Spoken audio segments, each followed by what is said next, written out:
ローウォーズファンの皆様、おはようございます。今回の動画では、カーク信者が日頃から意識して実行している、装備品収集のお話をしたいと思います。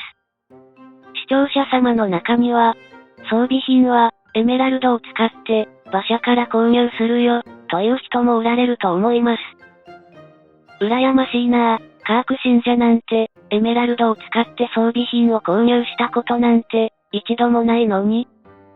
さて、ゲームにログインした際に、ほとんどの人が、キャンペーンマップのこの場所を訪れていると思いますが、これを実行していない人っていないんじゃないかな？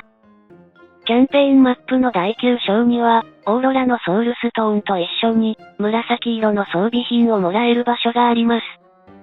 カーク信者の場合だと、午前11時以降にログインした際に、まず最初は、オーロラがいる場所でレイド ×3 回のボタンをポチッと押します。この作業は、ライフワークと呼べるほど、毎日欠かさず実施しているルーティンワークでして、これが一日の始まりと言っても過言ではないのです。ちなみに、この作業は、オーロラをアブソルートスターまでレベルアップした後も続けていますが、その理由をご存知でしょうか？この第9章の宝島は、紫色の装備品収集に最も効率の良い場所だからです。そんなの、誰だってわかるんじゃね？さてさて、次にお話しするのは、レシピと装備の違いについてです。ヒーローウォーズの場合、一定期間ほど遊戯を継続していると、ある日突然、今まで気がつかなかったことに気づく瞬間が訪れるのです。カーク信者の場合だと、タワーでもらえる装備品に、レシピと、レシピの破片が一切含まれていないことを、ヒーローウォーズを始めてから、半年ほど経過した時点で発見したのです。半年って、どれだけ観察力に乏しいんだよ。つまり、装備とレシピを天秤にかけた場合、装備の破片はいつの間にか自然に溜まりますが、オレンジ色と赤色のレシピの破片は、自分で意識して収集しない限り、いつの間にかたくさん溜まっていたということは起こらないのです。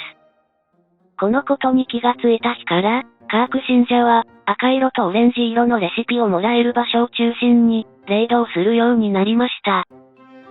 皆さんは、そのことに気がついていたのかな？話をまとめるよ。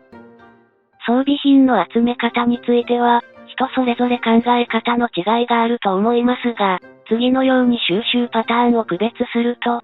最も効率が良いと思われます。紫色の装備に関しては、各種コインショップにて、コインを利用して集めます。そして、オレンジ色と赤色の装備は、主にキャンペーンマップを利用して集めるという方法です。このような収集方法でメインチームの育成を1年4ヶ月間ほど頑張ったら、このような状態になりました。これを見て賛否両論あると思いますが、低予算で遊戯をした場合は、1年4ヶ月を費やしても、この程度しかレベルアップできないということです。まあ、こういった苦労があるから、ヒーローウォーズは楽しいのだと感じています。コツコツと少しずつレベルアップする様を見るのが好きな人もいれば、ガンガン課金して、ランキングで上位に立つことに快感を得る人もいるので、このゲームの楽しみ方は人それぞれです。ただ、繰り返しになりますが、レシピと装備のどちらを優先するべきかという回答としては、カーク信者的には、レシピを優先した方が良いと思います。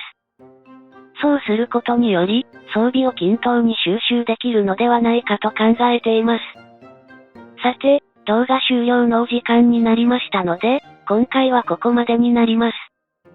では、最後になりますが、ヒーローやタイタンのレベルアップについて、このゲームは本当に大変だなと感じている人は、チャンネル登録を、ぜひ、よろしくお願いいたします。それでは、今回も動画を最後までご視聴していただき、ありがとうございました。また次回の動画でお会いしましょう。